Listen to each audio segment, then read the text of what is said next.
Is critical race theory a clear and present danger to the way of life in the United States?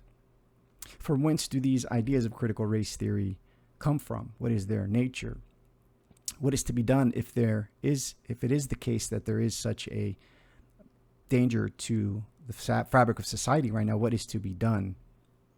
These are the questions that were asked on Jordan Peterson's recent podcast episode interviewing Christopher Rufo. I was made aware of Christopher Rufo in the last couple years as this whole phenomenon of CRT has really come into the fold. He, I know, advised President Trump and is currently advising other governments and institutions, corporations on the dangers and how to resist and fight something like CRT. So I think just like any other of these major issues, any of these major current things that pop on our radar, there's usually a general divide that completely dislocates any opportunity for nuanced discussion about these matters. So from the perspective of the left, CRT is an academic and legal theory that is discussed in law school and other academic institutions. And the central theme is the role of race relations, oppression, biases, and their instantiation in the social fabric of society. The claim there is that is the case, that there is an inherent colonial white supremacist nature to the way that institutions and the way that the economy and the culture manifests itself in the United States. That's the general idea. And that all of this alarm from the right is just bigoted, misguided. It's a evidence of the very racist nature of society itself because of this reaction to critical race theory.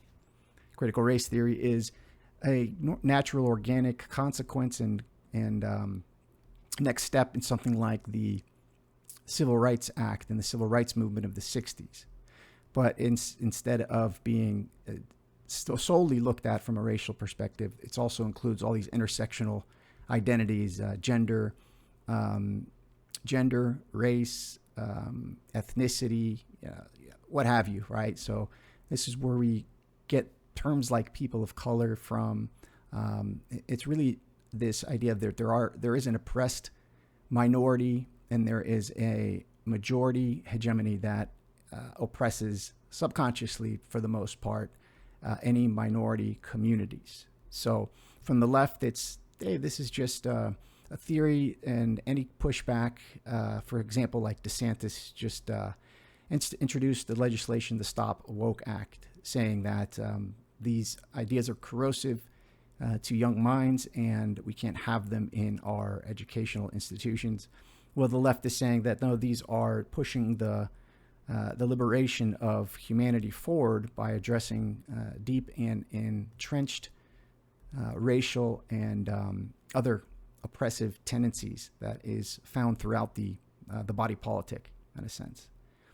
So again, these are the themes that underlie this conversation had by Jordan Peterson and Christopher Rufo. I suggest checking it out.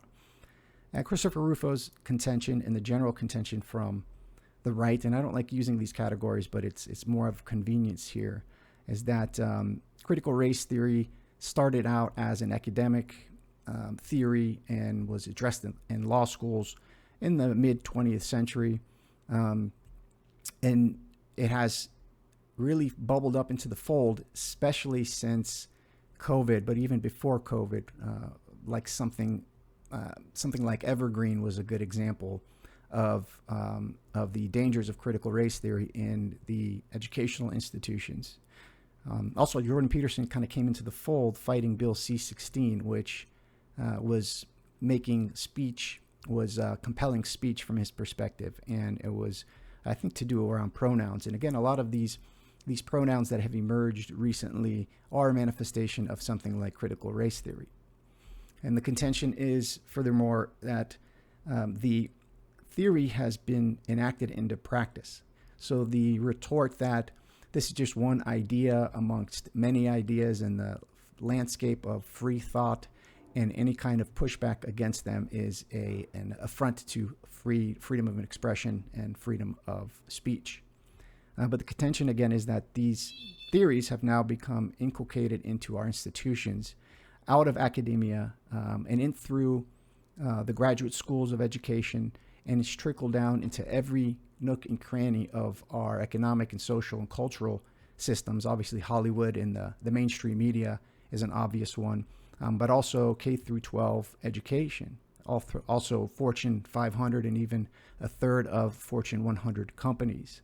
The public health institutions have been inculcated, big tech, government federal agencies like public health, but the FBI as well, the CIA, the military institutions, where we see this focus on white rage, and we see this focus on pronouns. At least it appears that way. Right? Nonprofit organizations, and then associations that are affiliated, like the American Pediatric Association, and many, many, many other institutions at various national, state levels. And again, this is kind of driven by this diversity, equity, inclusion programs and courses that are distributed through all of these workplaces, corporations, institutions. We see it in sports organizations. You kind of see it everywhere. The question is, I don't think the question is something like a critical race practice occurring and happening? I think the question is, what is the nature of this phenomenon? Is it an organic consequence of the liberation of society, or is it a more sinister attempt to destroy the very values that make up and comprise the United States? So I think that is the question that is at hand here.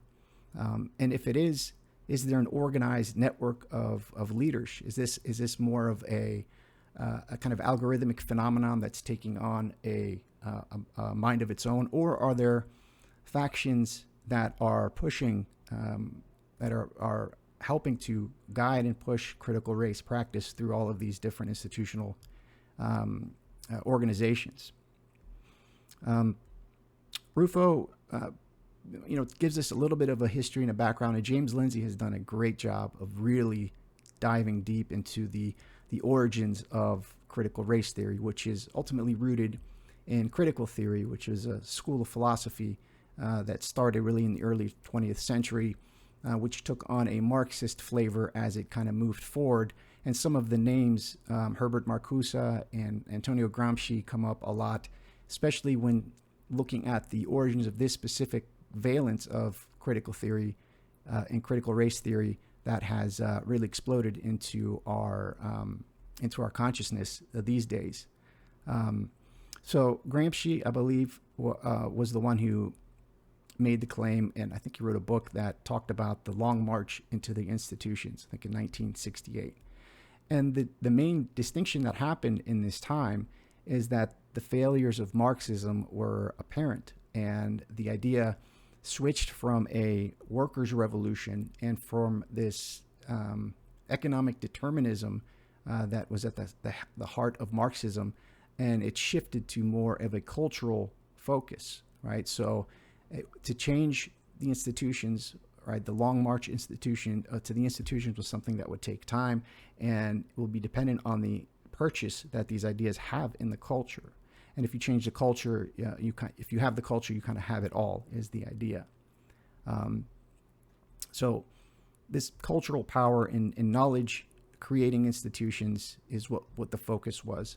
And the idea is that we're seeing the fruits of this multi-decade progress through the institutions. And this is the reason that we're seeing so much turmoil and tumult in our society, because these ideas, the argument is they are corrosive, they are racist in themselves, they are causing divide within families, within communities, within the culture as a whole. So the question, again, being discussed and addressed on this podcast is, what is the nature of this phenomenon, and what are we to do about it? And Christopher Rufo actually comes with some solutions that Jordan Peterson plays devil's advocate against, which I think he did it very effectively, in warning about the government censorship of certain ideas, right? So the idea is we should use, at least in one sense, government power, because all of the power that is in the hands of this elite is really held up by public tax funds, right? And so the idea to ban something like critical race theory from schools is an affront to the freedom of speech and the freedom of the expression of ideas. But I don't think it really holds water because there's a difference between having a free and open access to ideas and sharing them versus taking one of those ideas, enacting them into the culture and into education and basically instantiating it into the education curriculum from K through 12 and onward. And I think that's generally what's happened to more or less of an extent, depending on the curriculum. And some of it looks very benign by nature, and some of it is overtly kind of abhorrent if you kind of pay attention into this space. So this is a general introduction to these ideas, but most of you have probably heard of this distinction and are familiar with critical race theory and the issue at hand. So I'm going to leave it there. I'll probably talk a little bit more of this as it comes through, but please check out that Christopher Rufo, Jordan Peterson conversation. No matter what side of the argument that you're on, it was interesting to hear this discussion and to really lay out what the issue at hand is. So until next time, guys, thanks for tuning in, and God bless.